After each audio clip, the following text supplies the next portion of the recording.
all in the name of peace, freedom, and democracy for all of us. Our sincere and warmest gratitude goes to the millions of our compatriots and to those in every corner of the globe who have relentlessly supported our struggles for liberty against oppression, exploitation, and poverty. We salute the rank and file members of all formations of mass democratic movements, political parties, religious communities, and the working classes of our countries. We cannot forget the young people of this nation. The young people of this nation. We pay particular tribute to our gallant youth, the Gen Zs of this country, who continue to fight for the struggles that we have somehow left the gap in between. Oh yeah, yeah, hey. Oh yeah, yeah, yeah, hey. Oh yeah, yeah, hey. Oh yeah, yeah, yeah. We greet you mothers, any mother in the house or sisters, wives and sisters of our nations. You are the rock-hard foundation of our struggle. Many evil and brutal systems have inflicted more pain on you than on anyone else. The breath and soul of our nation truly belongs to the people of this nation. We salute you all. Idumu Kenya!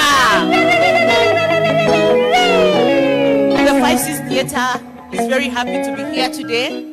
And thanks to our mentors who were there before. We've been here together for 30 years, since 1995. Jerry, we salute you. Today we are here. Otorongwen, we remember you. We see all the people. Super Churchill, you're here. The organizations that have built us, that we've worked together, CMD, KHRC, NCC. And Diana, you know the gaps and where we've come from and where we're doing. And people keep asking us, hey, mnataka kukua wa shosho kwa hii movement. It's because we've not gotten what Baba wanted us to get. When we were the Gen Zs, Baba used to talk to us a lot. And so he loved the anthem. So now today, in honor of Baba, we'd request each one of you to kindly stand up so we can sing the alternative anthem of the struggle. We say that in every struggle, there must be an alternative. We have the Kenya national anthem that we love, that's a prayer. But we also have the alternative anthem of our struggle because we're in the struggle. So we kindly request you to just stand up and sing along with us if you know the song. Kupigwa na kupokonywa maisha hakutatuzuia sisi wananchi kunyakua uhuru wetu na haki ya jasho letu na haki ya jasho letu. Tumekataa kupiga magoti mbele ya hawa wauaji. Bila shaka sisi pia ni watu, hali ya utumwa tumeikataa, hali ya utumwa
A round of applause to the 5Cs band. Asanteni sana. I think you can remain in place for a few minutes. Kindly allow us to go back to our program. It is with pleasure that I want to invite the chairperson of the Center, CMD, Center for Multi-Party Democracy Kenya, the person who's made this possible today, so that he can give his remarks, given that there is somewhere where he needs to be urgently subsequent to this event.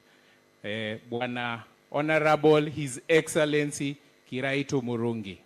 Thank you. Makofi ya chair, tafadhali.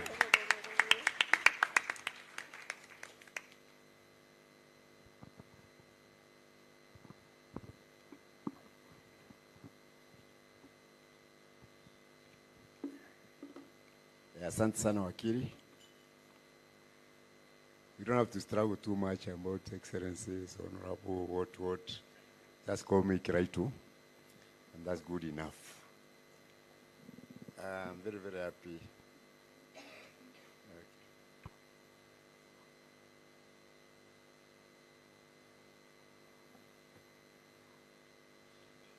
I'm very, very happy to be with you today and seeing some old friends. Our vice chair is here, Senator Siengo. A very old friend, Jerry Kabeberi, who actually introduced me to this struggle. I met her, that time she was working for an insurance company, way back in the 70s. And she's the only woman who earned some money. So, she paid fees for Koiwa Mwere when he had been detained without trial, not during Moi's time, during Kenyatta's time, the Kenyatta one. And we tried to find out, we thought she was his girlfriend, but she says she didn't know him. But she felt she had to support him. Can we appreciate her?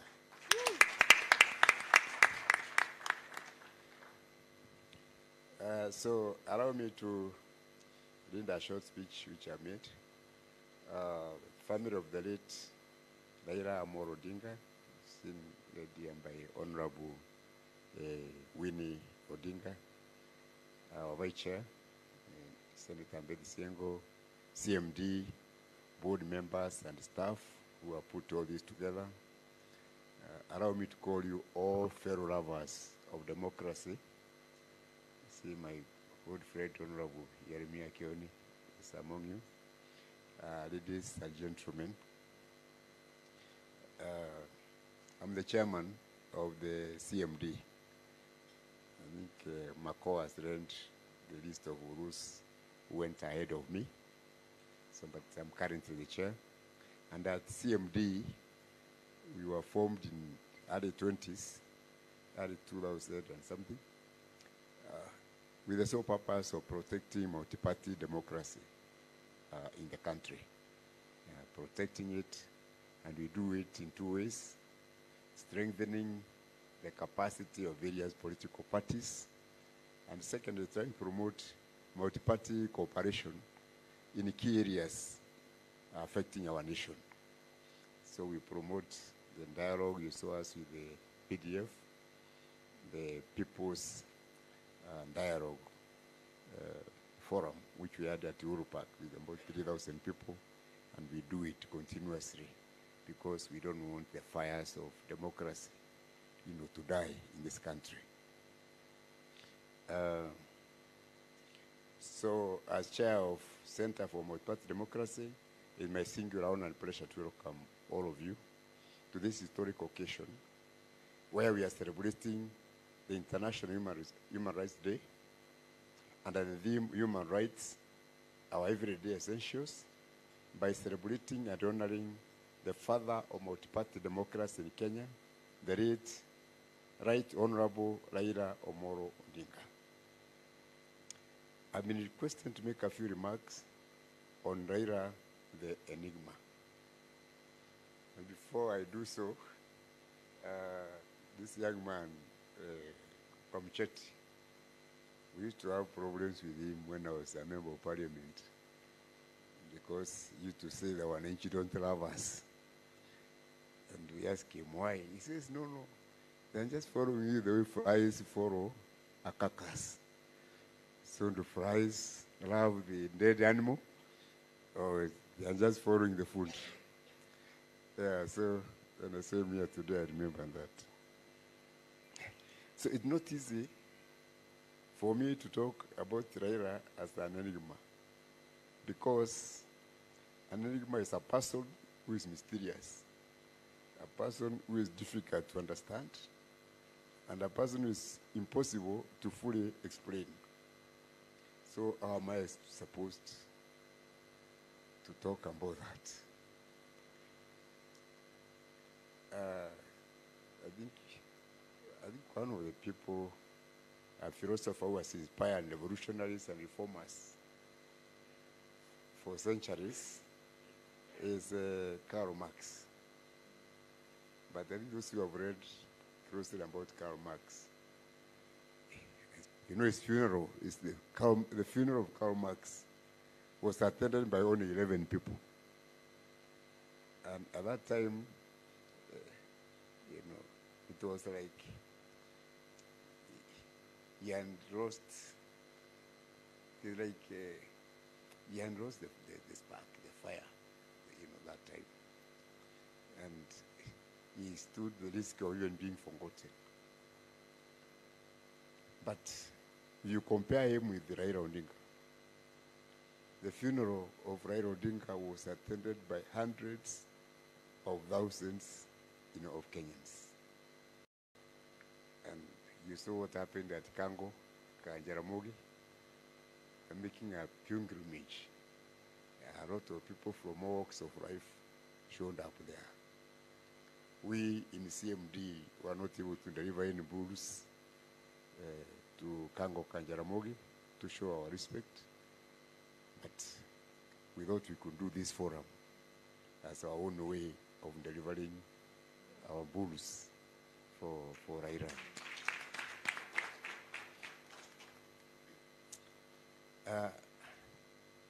A lot of things have been said and written about Raila, especially after his death, and I believe a lot more is going to be said. And there will be a debate about Raila and what he stood for, what he said, for many decades to come. I think it could be true to say Raila has been at the center of every political struggle in this country from 1980s until the time of his death. And no Kenyan has made greater personal sacrifices for democracy and freedom in this country more than the late Honorable Raila Amolo Odinga. I think this is history.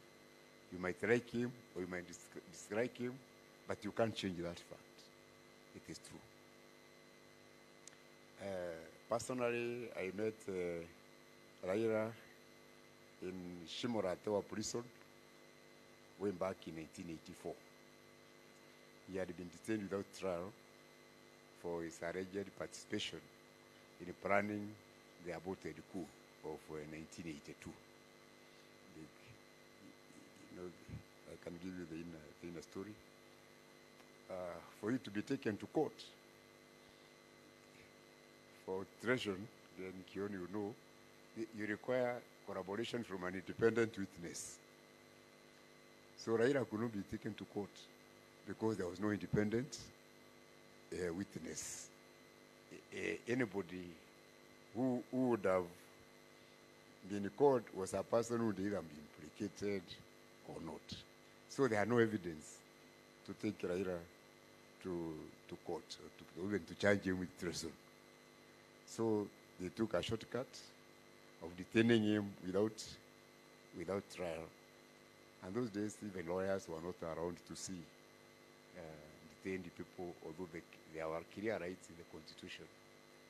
So we had to take the Attorney General to court for us to get an order to be allowed to go and see Raila in Simushimoratewa prison and not know where we were being taken. We were put in a chopper and through from Wilson Airport, Okapigam around, but finally they took us to Shimoratewa, and where I found Raila and staged a hunger strike in prison. They are not eaten for a number of days. And he was saying, you rather die rather than eat this food they had. They were giving terrible food. So I remember it was my first time to meet, and we had quite an argument. And I was telling him, if you die, what do you think Moi would think? Wouldn't Moi be celebrating that you are dead? So, so we convinced him to eat, survive, so that he can live and fight Moi, another day. So the officer in charge, we asked to see the food he was eating. So they brought eggs, and then so we asked Raila, is this the food you have refused to eat? So Raila said no. So then we said, okay, from now on let him be given this food because he had no problem with it. Because the next time we tried to see him, we were not there, then taking him to Naivasha. So that's how we got to know Raila. And those days, because they had changed the constitution in 1982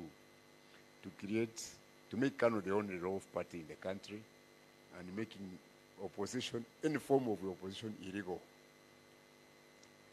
So there was no other way of removing Moi and Kano from power. So it was legitimate to overthrow him through the force of arms. And for us those days, revolution was acceptable. And in fact, it was the only way of removing live presidents, from power. And we were inspired by other revolutions of the world, Fidel Castro in Cuba. We can read books from Frantz Fanon, Che Guevara, all those people. And Raila really liked Fidel Castro. That is why his son was called Fidel. And then near South Africa, near home South Africa, there was Winnie Mandela. That is why this lady is called Winnie. She was called Winnie Mandela. She was called Winnie after Winnie Mandela, so she was a namesake. And even my own children, my son is called Fanon, and my daughter is also called Winnie, after Winnie Mandela. Yeah, so we thought we would remove Moi through a revolution. And that was also Akina Raila, Koigi, and the others who were trying to do, those days. And then there were very many underground movements, with all manner of names. Until we met a priest in Vika, a German priest. He was called Father Max Stata. He had come from Latin America. And he had seen a lot of coups, the military in that country. And he was telling us the coups and the military takeovers will not be the right way to go. Because it's okay, Moi can be removed through the force of arms. But when the military get in, how are you going to remove them, from power? So a military regime can only be removed through another military coup, isn't it? even a revolutionary government, once in power, can also be removed only through another revolutionary government. And this would cause a cycle of bloodshed. And Africa will be forever in chaos, anarchy, because of this manner. And that is why the struggle for multi-party democracy became important, because at least there will be a limitation of the terms of the rulers, and there will be a democratic way of removing. You don't like them, you can remove them with the ballot box and all that.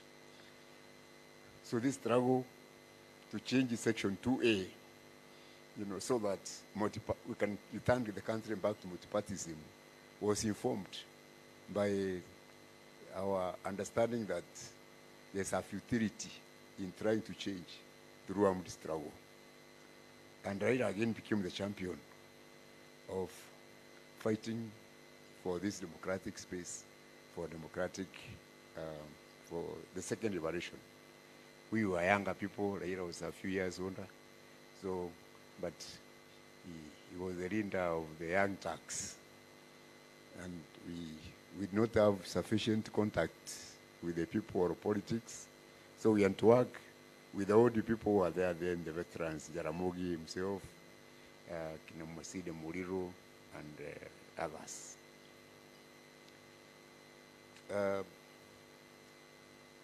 It is the struggle for multi-party democracy which introduced us to a country. I have not been in a place like Mandera. I went there in 1992 to campaign for Jaramogi in those days. And I remember when we landed there, instructions were given that we should not sleep in any hotel in Mandera. There was a small hotel there called Red Sea Hotel where we had been booked.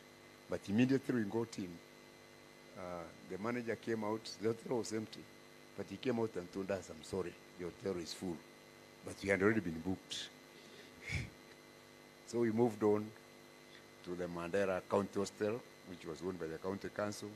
The manager was very, very happy to receive us, and we were taken to our rooms. But immediately after that, we had a woman screaming at the front office. And we came to know her husband had been arrested. And she had been told, so long as we were in the hotel, her husband would remain in prison. So she had come to plead with the manager to flush us out of the hotel so that her husband can be released. So eventually we were also pushed out of this hotel. But there was another Mzee, I think was called Ibrahim, who took us to his compound, and it was walled. He bought mattresses for us, and for 4 days we slept under a tree, under a mango tree, in Mandera. That we intended to stay for so many days. The aeroplane which we had chartered to take us to Mandera, when they came back to Nairobi, they were told not to go back. So we were stranded there. Yes. So I don't want to bore you with more of these stories. Finally, the struggle succeeded. We got multi-party democracy, but the structures of Kanu were still in place. We were just a democracy on paper.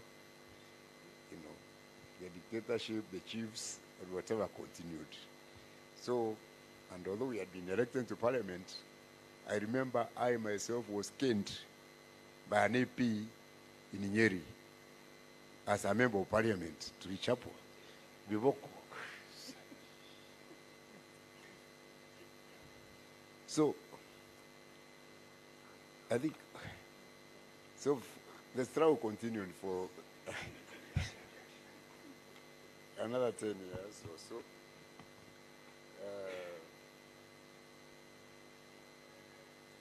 Then with trying the elections, of course, there was sham. We couldn't win. Then we tried to bring the opposition together because Moi was winning with only 30% of the votes. And then we couldn't agree. And when Jaramogi passed on in 1994, then 1997,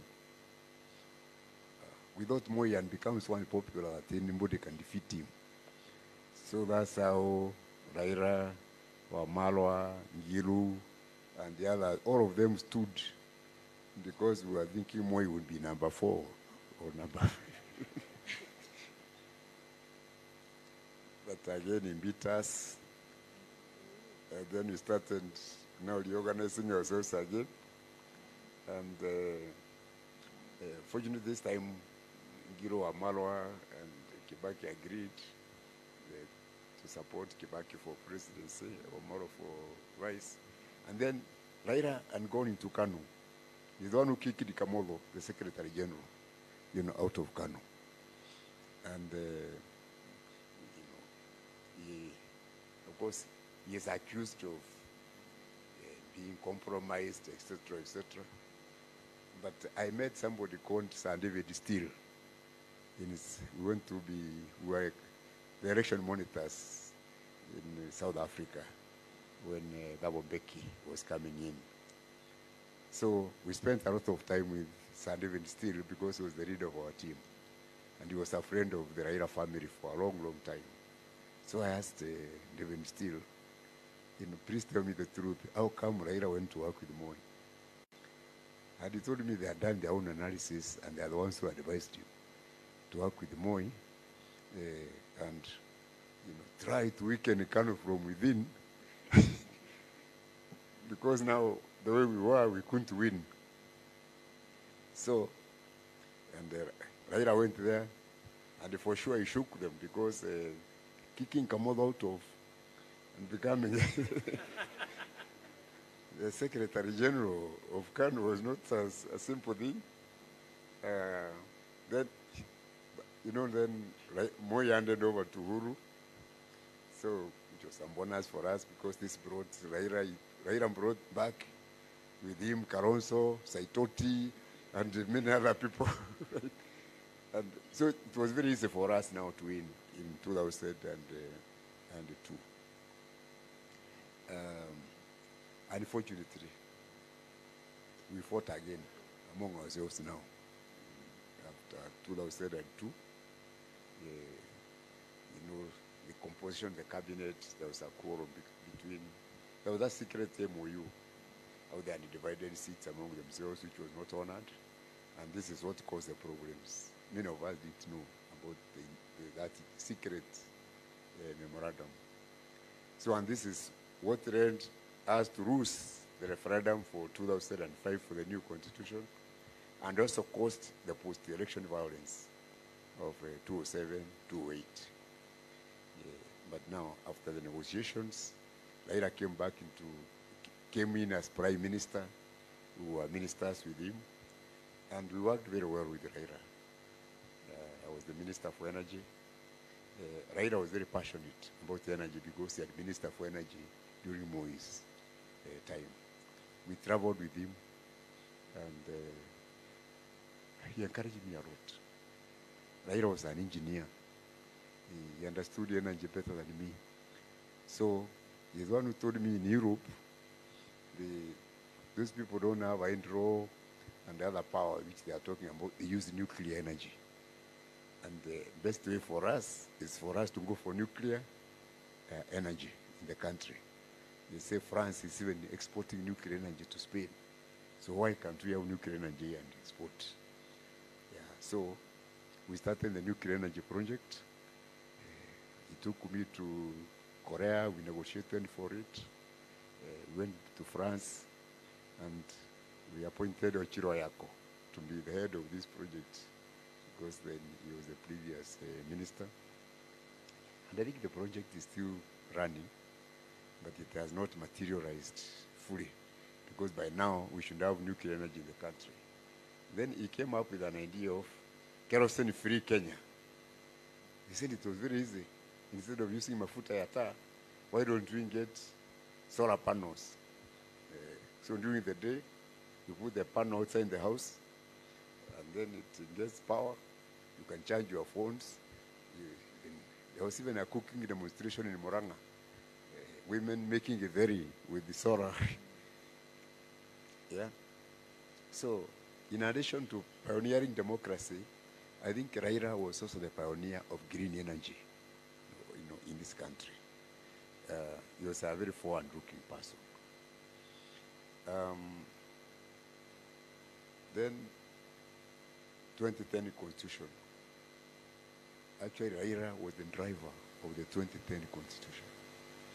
And now that we are working together, both PNU and ODM, it was easy. So he appointed Anyang' Nyong'o and Janet Ongera into the referendum secretariat. And then I worked with Anyang' Nyong'o from the PNU side and Professor Kawanja. And so we are the ones who were in charge of that campaign. We drove it. Raila started, but he got unwell. I think we were campaigning for the constitution in Nairobi, in Damu Estate. But after he got unwell, we continued the campaign with Kibaki. And because the two contestants were now working together, it was easy to deliver the 2010 constitution. Unfortunately, the church and the current president who were against it at that particular time. But we won. The constitution has opened space. It brought in new ideas about devolution, inclusivity. Actually, it's the most progressive constitution we have in Africa today, because we even looked at the South African constitution, and they decided, to move a bit higher than the South African constitution. Now, because I don't want to talk forever, let me deal with an aspect about Raila, the enigma. Raila has been in every government. He tried the elections very many times, many disputed, but Raila always emerged with a lot of popularity, even after the elections. And there's no government which could rule in Kenya without support of Raila. So he had to support. Moi could not rule without Raila. Kibaki could not rule without Raila.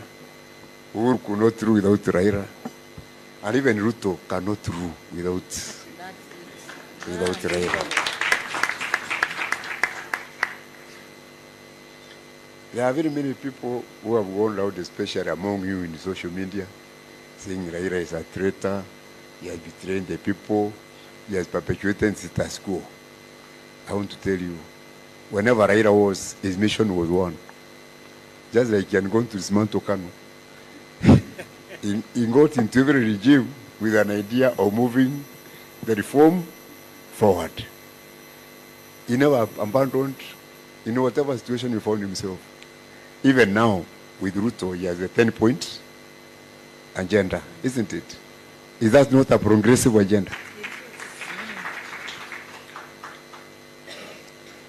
So, if, for me, say anything else, but we shall always remember Raila for his patriotism,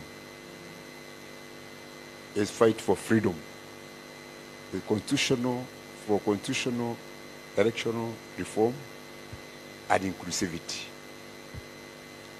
Now, as I sit down, we at the Center for Multi-Party Democracy are worried about the trajectory of our democracy. We seem to have made 2 steps forward and 3 steps backwards. We know people are angry. The elections themselves have actually become a threat to democracy, not only in Kenya, but in Africa. And you can see the youth have given up. They are united. Their chemistry and the regimes are wide apart. That's why they are declaring themselves partyless, leaderless, and triballess, everything less.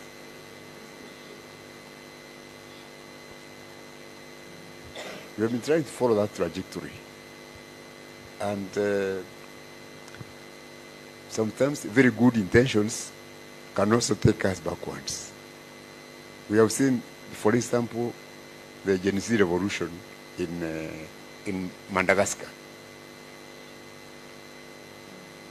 Very progressive in what they are talking, but because of that leaderlessness, because of partylessness, they create a governance vacuum, which is occupied by the military and other conservative forces. So, although we are fighting for multi-party democracy, we feel this could also be a threat, because we can take the country back to where it came from in 1980s and all that. So as you are debating, my friends, please let us engage with the young people and let us see, whereas their demands are legitimate, can we find a way of sustaining, those demands? One way that we can continue with Raila's dream is to make sure that this country will never go back to dictatorship or military dictatorship through any form. I think for me, that is the message I could have.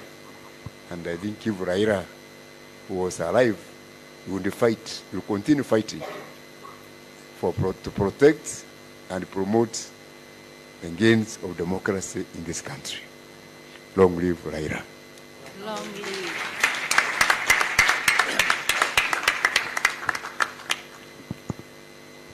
Thank you very much. I would like to request you to please appreciate the Honorable Kiraitu Murungi just once more. Thank you so much. My colleague didn't do the introduction properly because he was running. He's rushing out of time. I'm preparing the band because you are going to welcome Mheshimiwa. But to sort of just prepare the ground. The Honorable Kiraitu Murungi, as he told you, he went to Shimoletewa, and this I was picking up from the history books. He was among those crazy, brave lawyers who would represent people like Raila, specifically Raila. They went and they represented him. He was a young advocate then. I think he was also teaching at the university. You can tell that from the way, he's got this slow burn. When ukichapwa nyahunyo na intellectual, they do it slowly, very, very gently, but it lands. So, like that thing he said about being partyless, it's landed in a very uncomfortable place, but it's a true place. Kiraitu, I met the Honorable Kiraitu in my youth.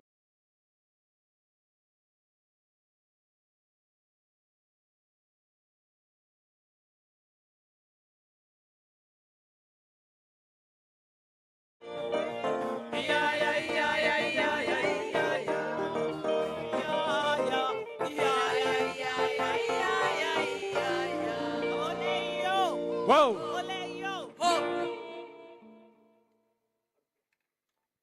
Five says, thank you very much. You remind me of my youthful years. I hope you're all settled now.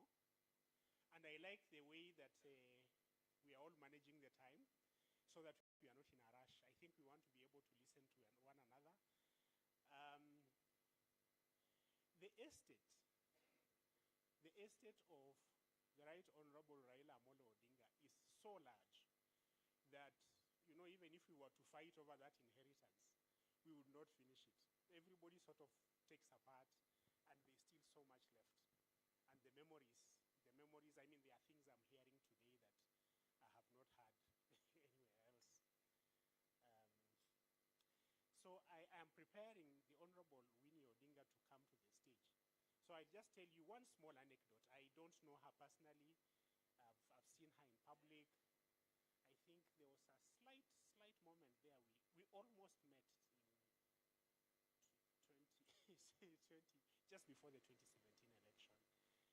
And the little I know about her,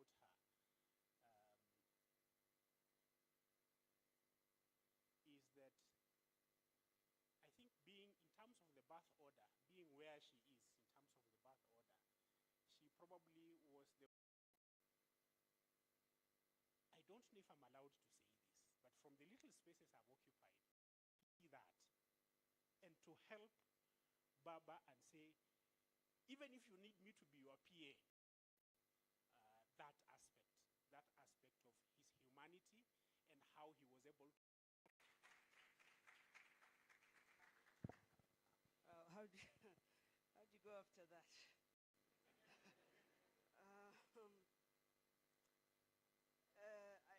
A lot of times I hear politicians, when they introduce themselves, they say, my name is Honorable so-and-so. And I always say, no, you are not born with the name Honorable, it's just a title. My name is Winnie, and I am so very honored to be here in front of all of you today. People I've looked up to my whole life, I've learned from, I've respected, and that have helped shape and move this country forward. So thank you very much for having me here today. I didn't know that today was in honor of Raila Odinga. The letter I was sent was give a speech kind of about him, but I didn't know the whole thing was about him. So if my speech is a bit off, I'm going to try my best. First of all, ladies and gentlemen, distinguished guests, political titans, stalwarts of civil society, and a special shout out to the future leaders in the room, the young Kenyans. A very good afternoon to you all. Before Honorable Kiraitu left, I wanted to tell him a story. Honorable Kiraitu actually knew me before I knew him. I was in kindergarten here in Nairobi, and all of a sudden, the students stopped calling me Winnie. They started calling me Winnie Odinga.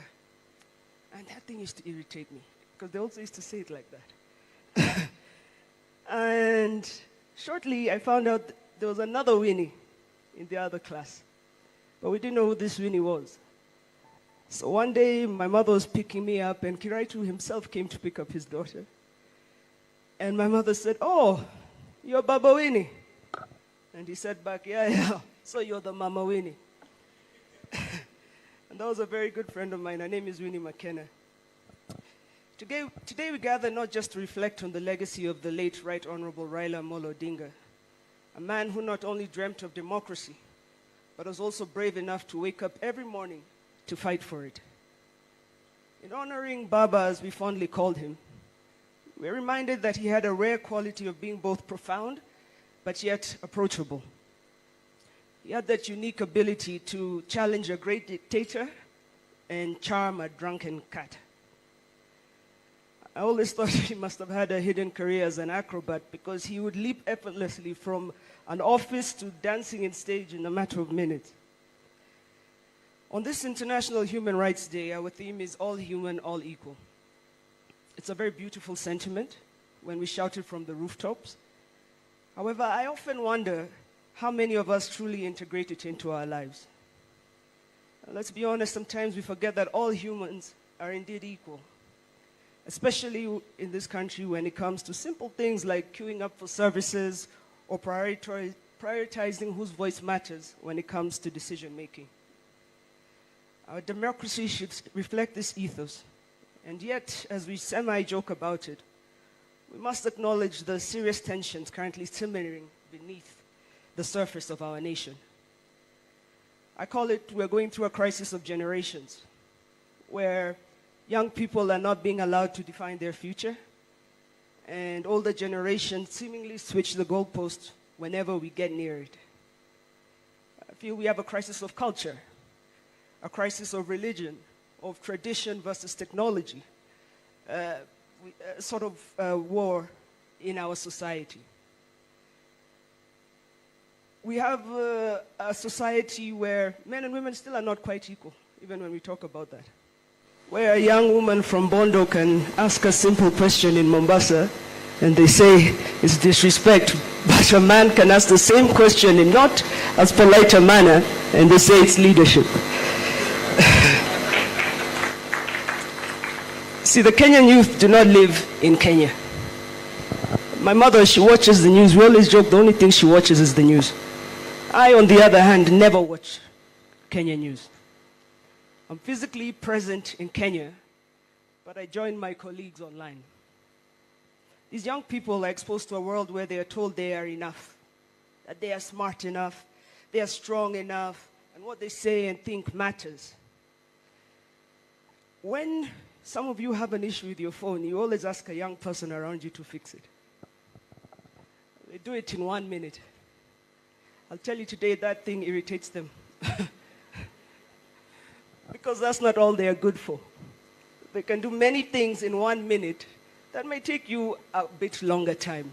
So we need to give them a little bit more space.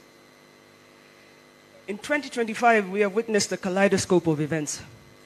Youth-led movements demanding accountability. Our regional neighborhood here is not quite like us. There's been public outcry for reforms and a palpable sense of fatigue with governance that feels more like a game of musical chairs than a platform for true participation. But fear not, for the absence of change is where inspiration begins. And that is precisely where Baba thrived. He believed that passion could shake the walls of our political history, challenge the status quo, and remind us that democracy is not just a political system, but a way of life woven into the fabric of our society. Raila Odinga was a man who understood that leadership was derived from the will of the people and not the will of its leaders. He used to say, leadership isn't about a title. It's about showing up every day, fighting for what is right, and lifting others as you climb. And lift he did. From pushing for multi-party democracy to championing the rights of every Kenyan, he stood firm in the belief that every voice counts. Isn't it ironic, though, that the very people Raila fought for sometimes questioned his methods? Some called him a radical.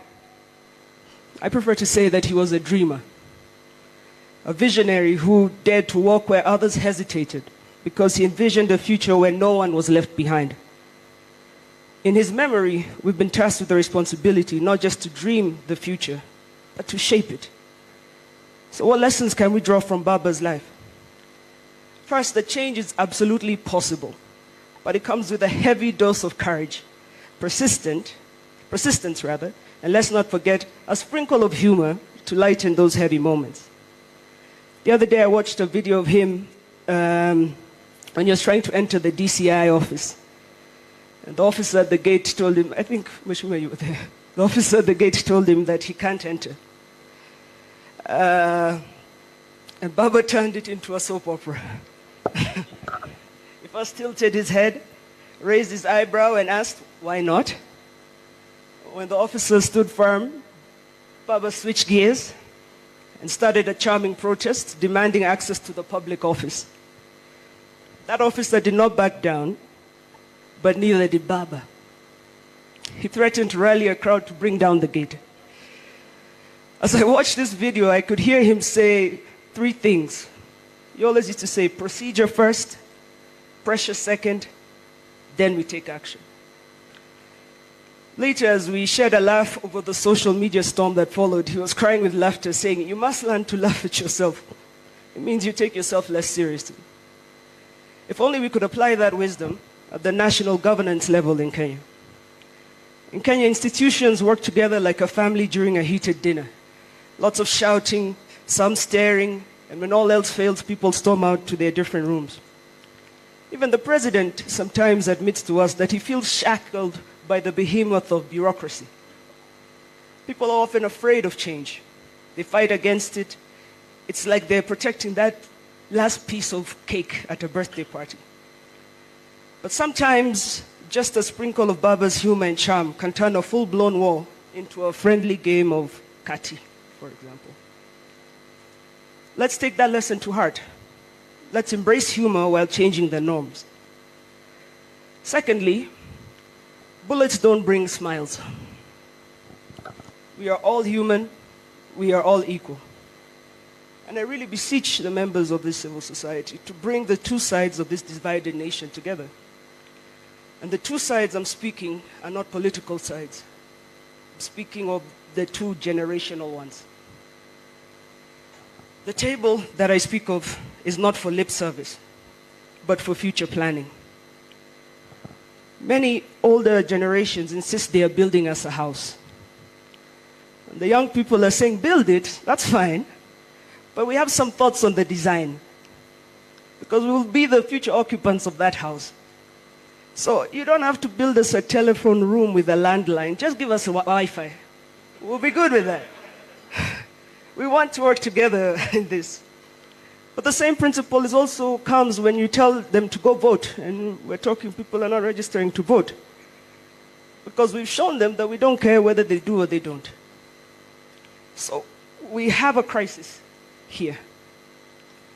And these young people are angry. They're not trying to burn down the house. They just want to be listened to. Some are fighting for inclusion. Some will go to the streets. But the more worrying thing is that most have checked out of the game. They will not participate in a game that is not equal. So we can't have a society like that, where some participate and others couldn't be bothered, or they're too afraid, they'll be abducted, they'll be killed. Even if they vote, it will be stolen. We cannot live in a society like that. Oftentimes, I hear, especially men, they like to say this. They always have an analogy of how Simba, mtoto wa Simba ni Simba, or something, anything to do with an animal, they always say that. You know, and Yani, I don't know what, they always have something. But we are not animals. We're human beings in an equal society with equal members, both male, female, and we both have to participate in society. After all, human rights aren't just policies written on nice paper. They are meant to be lived and breathed. So it's time to swap the lip service for some real action. Let's stop tiptoeing around uncomfortable truths and instead tackle them head on. I think you may have seen me these past few weeks not tiptoeing. When you guys have to put your gumboots and kick through with me. We have to do this armed with wit and grace. Because when we engage in the pursuit of equality with a smile, we not only lighten the load that we carry, but we also invite other people to join the journey with us. After all, who wouldn't want to march towards justice without a sense of humor? Let's make our fight for human rights as infectious as a good laugh. It cannot be bullets, blood, and tears every time. Because if we're going to change this country, then we need to talk. And we might as well do it with a smile. But you guys smile first, you know. Us young guys were not for jokes. That smile is just politeness, not that actually we're joking here. We're also serious. In conclusion, let us celebrate the life of Raila Odinga, my father, your father, his laughter, his wisdom, and his unyielding commitment to democracy and human rights.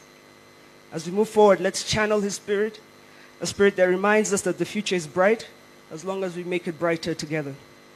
Thank you, and may we carry the torch of democracy with pride, resilience, and a touch of humor. Thank you very much.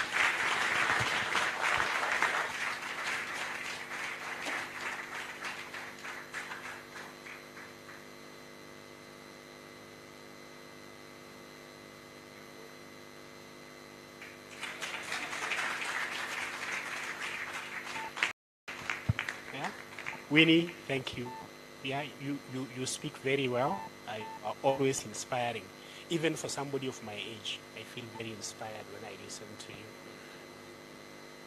Yeah, so the inspiration I think flows both ways. It flows to the youth, but it also flows for the ones who are young at heart. While we are still on the subject of youth, and I was youth for a very long time, my age was not moving. Because, and this is, I have nothing against KANU, but for those of us who sort of arrived in our youth when KANU was in charge, we felt like we were frozen in time and things were not moving. And so for that reason, I remained young for a very long time.